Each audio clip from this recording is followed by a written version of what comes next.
Well, welcome everybody to our online program on addiction and recovery from the Sunshine Coast Health Center up here in Powell River, BC. And we've been talking about suffering and the idea that maybe suffering isn't such a bad thing.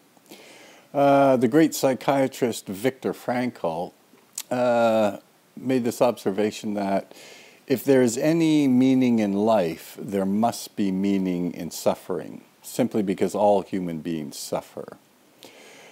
So what is this idea of the meaning of suffering? How do you make sense of suffering?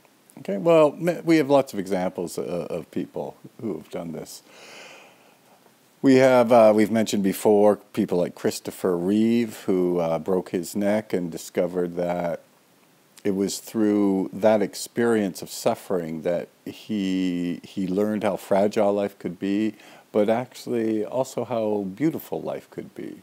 We have talked about Dr. Wong and his comment that he suffered throughout his life, and it was because of suffering that he pursued these ideas he had on meaning and purpose in life.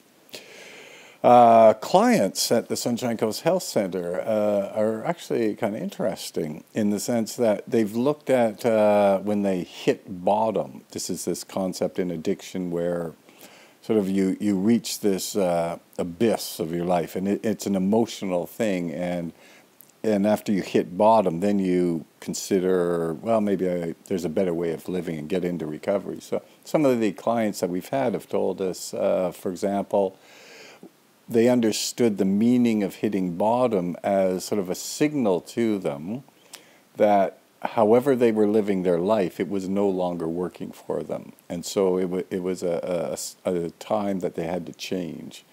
Others have talked about hitting bottom and the whole of active addiction as a preparation time for this new life. Perhaps they would become counselors or something, so that all these years of active addiction have now prepared them for this new life that they're going to lead.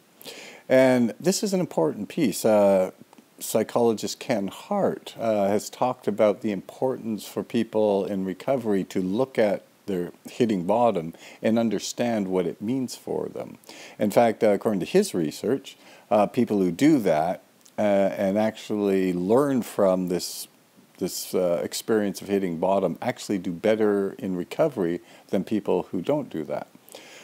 So that's kind of interesting. All these ideas of making sense of suffering so that maybe it's not something to be avoided, it's not something to be ignored, which many people do, by the way, unfortunately, and struggle mightily, at least in recovery, but something to look at and see what we can gain from that suffering.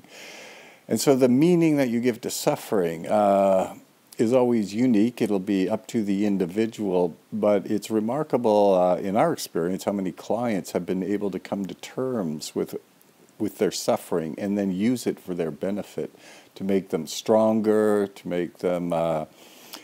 some of the clients have told us that it was since they've been in an active addiction, since they've been through hell, then little stuff like toothaches and problems at work, that all seems kind of Mickey Mouse now because they have now some perspective. So anyway, many ways of making sense of addiction, but it's actually one of the key pieces, or many ways of making sense of suffering. But one of the key pieces to overcome suffering is to be able to make sense of it.